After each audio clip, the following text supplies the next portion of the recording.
Ahoy! Welcome aboard. My name is Bruce Wong, and I'll be your guide today. In our time together, I'm going to talk about chaos engineering and distributed tracing. These are two super exciting trends in technology today. And together, they can change the way we think about building and shipping software so that we can ship more and sink less. So a little bit about me. I have a computer science background. I started my career at Adobe Systems as a software engineer.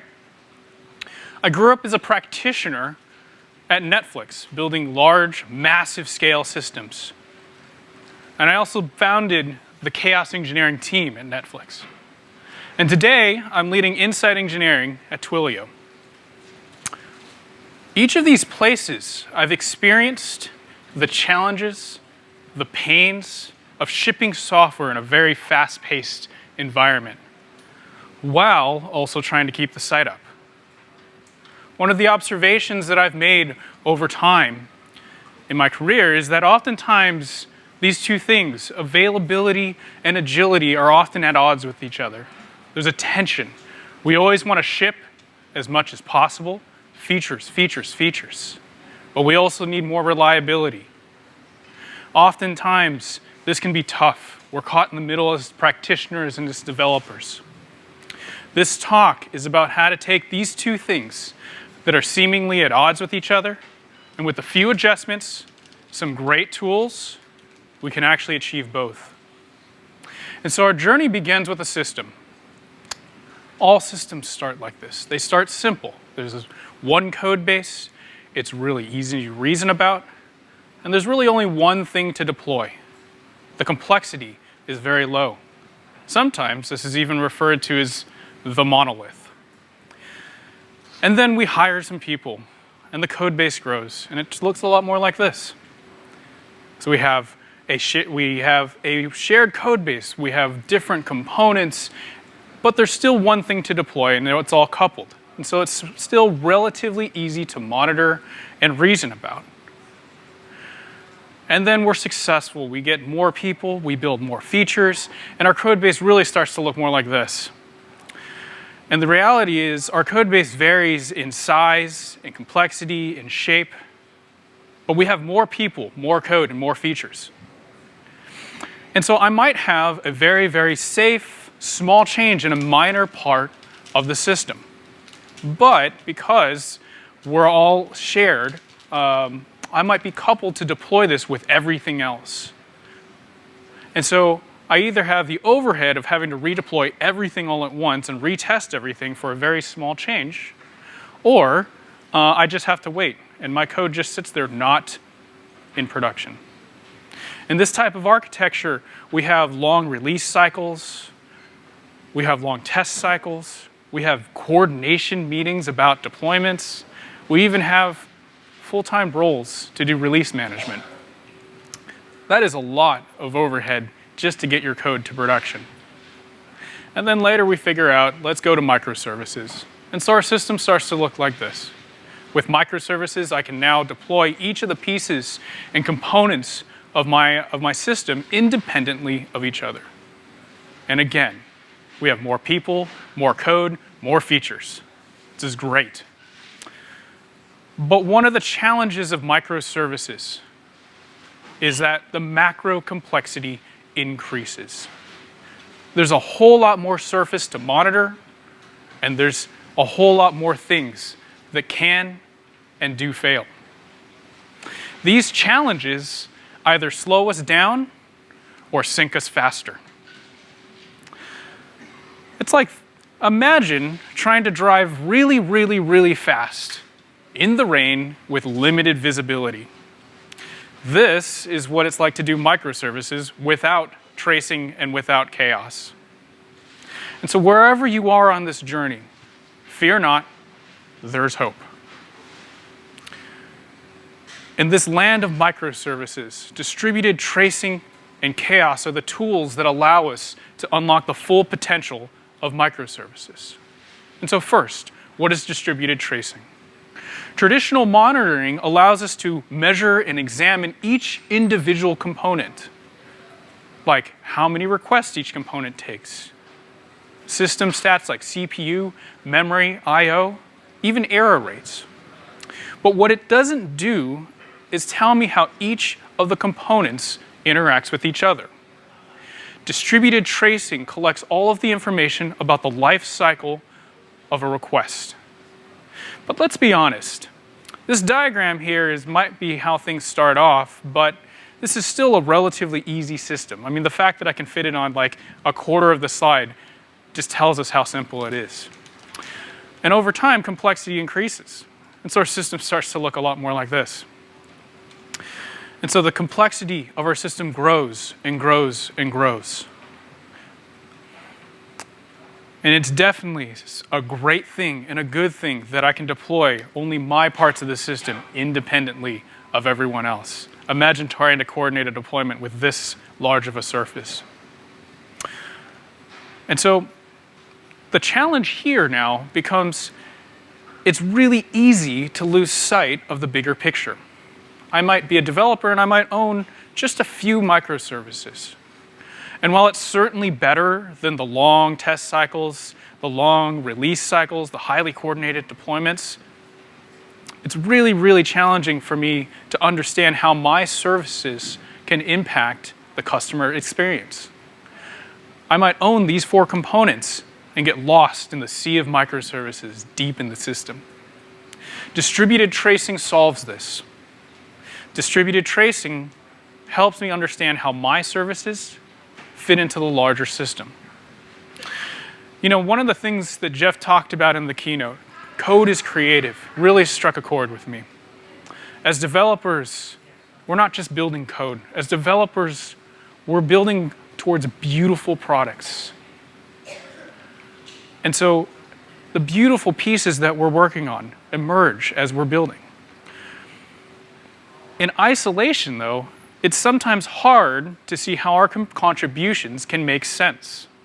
Building microservices is like having an army full of artists painting different parts of a beautiful painting together.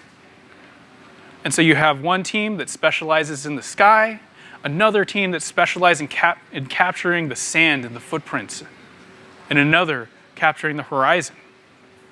And when we put all of these things together, we have a beautiful, beautiful final product. And the whole is much, much greater than the sum of its parts. Simply put, distributed tracing lets us see the beauty of our work in context of everything else. And that's something that's very powerful, being able to contextualize the bigger picture. It's really important for making decisions and trade-offs. It's important to see how our systems are failing and how we can solve this and fix this and so that our customers are less impacted. And one of the really powerful things, being able to see all of this context in the bigger picture allows us as developers to connect our contributions with our customers. And so what's it like to deploy with all of this type of information? First, drastically improved detection. The better we're able to detect issues, the better we're able to fix them. One of the best practices that we do as a microservices shop is canary deployments. Production traffic exercises all of the edge cases of your system. And so for those of you who don't know, the saying comes from the canary in the coal mine. You see, coal miners bring canaries with them because they're more oxygen sensitive. And so they would send canaries into a mine, and if the canary would die, the miners knew that it was not safe to proceed. But likewise, if the canary was alive, this actually would give miners an elevated level of confidence to proceed.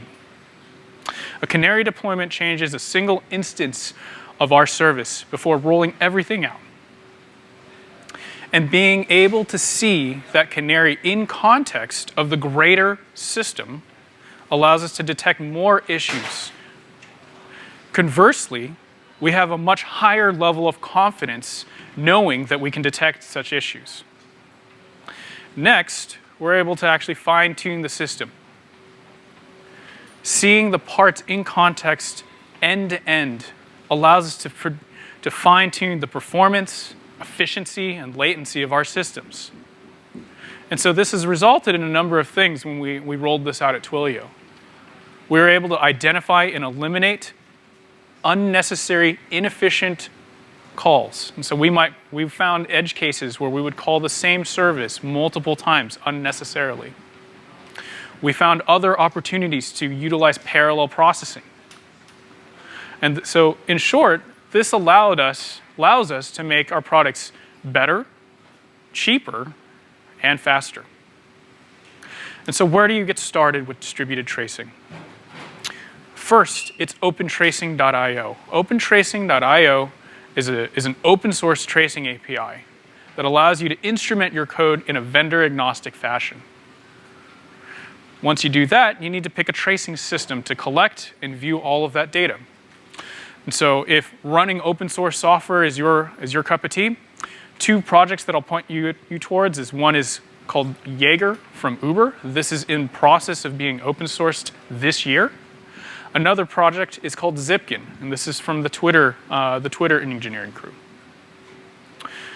And if running open source software is not your cup of tea and you want a fully managed commercial solution, there's a company called Lightstep that you can actually go and use. And this is a full-on commercial SaaS. And the beauty of open tracing and having vendor-agnostic instrumentation is that there are also other vendors and other open source emerging all the time in this space. And so now that we've talked about the exciting results enabled by distributed tracing, we can certainly say it increases our confidence and visibility such that we can ship much, much more. And you might be tempted to think that, oh, well, all I need is distributed tracing and that's good enough. It's a huge step forward being able to see how the system responds when something fails. But that's actually the key. When something fails. So let's talk about chaos engineering. The principles of chaos.org states that chaos engineering is the discipline of experimenting on a distributed system in order to build confidence in the system's capability to withstand turbulent conditions in production. In other words, it's breaking things on purpose. To quote the CTO of Amazon Web Services, the famous Werner Vogel's quote, "Everything fails all the time." You see, failure just happens. Hardware fails, networks partition, and of course, nobody writes bad software, right? I've written thousands of bugs in my career. SaaS fails, and if somehow you manage to solve for all of those things, humans also make mistakes. Human error actually accounts for probably close to 50% of all outages. And so while distributed tracing helps us understand how the system fails in context of the greater system, a failure actually has to happen in order for it to be observed. Modern systems are a mix of SaaS components, open source, and our own code. And so our system really looks a lot more like this. And so whether it's a cloud component, our own microservices, or that open source that you just deployed, we need to always ensure that we design our systems to be resilient. We might have an outage about when one component fails, and then we'll fix it, right? Like all good shops do, we fix the bug, we fix the failure mode, and we made our system more resilient. But until that component fails again, we don't actually know if we've actually fixed it yet. And in the case of the cloud and SaaS, it can take years for SaaS to fail again in the same fashion. You know, a phrase you might have heard is calm before the storm. And this is the part where it's going to sound completely crazy. So there's your warning. It is absolutely necessary to do chaos engineering in these calms. Now you're probably thinking, that is crazy because the system is finally stable. We finally got past the storm. The saying goes, if you don't break it, if it ain't broke, don't fix it, right? But in the case of systems, it doesn't work that way. And so the thing you have to consider is this. We cannot avoid the storm. No matter how much we wish it, no matter how much we try to pay for it, we cannot avoid the storm. And so instead of waiting for the next storm to come and test your system, we need to introduce as many mini controlled storms as possible while it's calm. One of the things that I've realized over my career is that the most reliable components that rarely ever fail are exactly the ones we need to test. Because it won't happen often enough for us to actually effectively test and validate that we're resilient when it fails. Likewise, the most unreliable components actually don't need things like chaos engineering as much because the steady state exercises and continually exercises our resilience on an ongoing basis. At first, it's natural to think that breaking the system on purpose might cause some problems.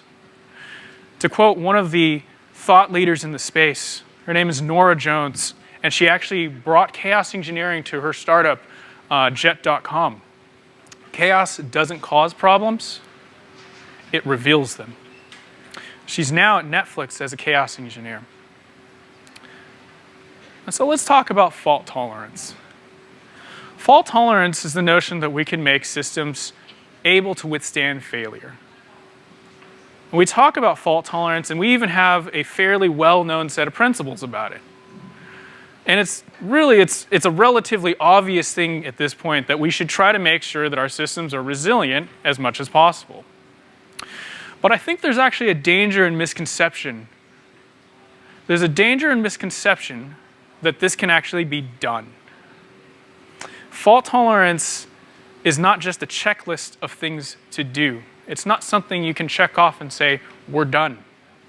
The reality is that fault tolerance is never done. Chaos is never done. Oftentimes we iterate on our systems, and oftentimes fixing one failure mode will uncover other failure modes or even introduce other failure modes. So, as a developer, one of the things I love about developers is everyone's always out to help and be helpful. It's probably one of the most positive thinking groups that I've ever encountered. And so we should assume that no one actually maliciously intends to write bad software. But bugs and failure modes are just part of software development. And as complexity increases, our ability to anticipate, test, and model the system becomes very, very challenging, if not completely infeasible. And so whether it's a bug, whether it's a feature, whether it's a resilience improvement, there are always unintended side effects. And the failure modes of our system will exist until you find them. This is why we need to continually exercise our resilience by doing regular chaos. And to quote another thought leader in the space, Colton Andrus, we inject something harmful into a system in order to build an immunity. Imagine being immune to an EC2 instance failing. That's a great day, especially when you start to get thousands and thousands of instances. One of the things that I love about being a developer, one of the things I love about Signal, is that we get to meet and interact with stunning people. And Colton is actually here today, so definitely look for him afterwards, and he can actually give you a lot of great advice and tips about how to get started and how to break your system. So how do most companies get started with chaos engineering? I found that most companies, Twilio included, get started with game days. The setup is simple. We have a role we call Master of Disaster. We literally call this person the Master of Disaster. This person understands the system, sees the same dashboards, and looks for blind spots and weak spots of the system, and then causes something to fail. And then the team has to respond. Game days have had a huge impact, and an interesting set of results, a pattern of results has emerged. First, we have better instrumentation. what we found is if we don't have enough instrumentation for a game day, we definitely don't have enough for production. The second thing is the team is really sharp. The team is comfortable with incident response. And ultimately, the engineering culture even starts to change because failure is top of mind. And so when you're developing that feature and you know that there's a game day 2 days from now, you will keep failure top of mind because you know the master of disaster is going to find that. And best of all, the system is proven to be more resilient. Programmable video recently went GA, and the path from beta to GA involved a whole lot of game days to get the team and the system in tip-top shape. But here's the thing. Even after GA, the video team actually still does game days. They continue to do game days to continue to keep the team and the system sharp. And so chaos is really a choice. It's a choice between finding out how your system fails at 3 a.m. in the morning or 3 p.m. in a controlled manner. It's a choice between injecting a 10-second controlled failure and a multi-hour uncontrolled failure. It's a choice to be proactive and not reactive.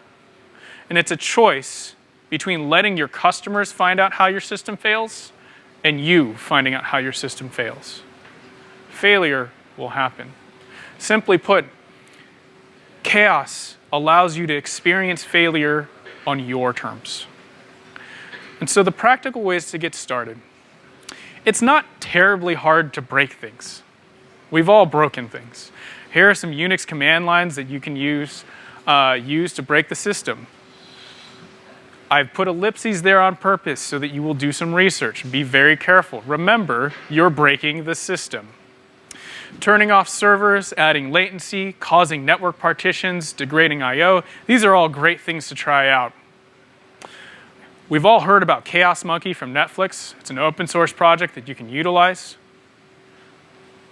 And there's even a startup, there's even a company called Gremlin that will help you break the system in a controlled fashion. So, because there's always things that you discover when you start down this path. You break it and forget how to fix it. And so we've all done this. If you've done any game days, we've all done this. We've blacklisted all of the traffic, including ourselves out of that server, so we can't even get back in to clean it up. And so Gremlin's a great tool that can actually help with that cleanup. These are the tools of our craft. Distributed tracing gives us the vital context and insight into the system. Chaos engineering allows us to prove, validate, and iterate on our resilience. And together, combining the two, something magical really just happens. We reach the full potential of microservices, and it is unlocked. So we can now deploy all of our services with a whole new level of confidence. Confidence in our ability to detect issues. Confidence that the system around us can handle when we have a bad deployment. Confidence that we're ready for the future when some component fails. And so wherever you are on this journey with distributed tracing and chaos engineering, you too can take your system and your team to the next level. And so let's see some results at Twilio. This graph is actually the number of deployments per month over time. In 2011, there were tens of deployments per month. In 2014, we got up to hundreds of deployments per month. And in 2017, we are approaching thousands of deployments per month. This means a couple thousand times a month, Twilio is getting better. So clearly, we've been able to ship a whole lot. But what about availability? This is the graph of uptime, of minutes of downtime per month. In 2011 and 12, there were months with as much as an hour's worth of downtime a month.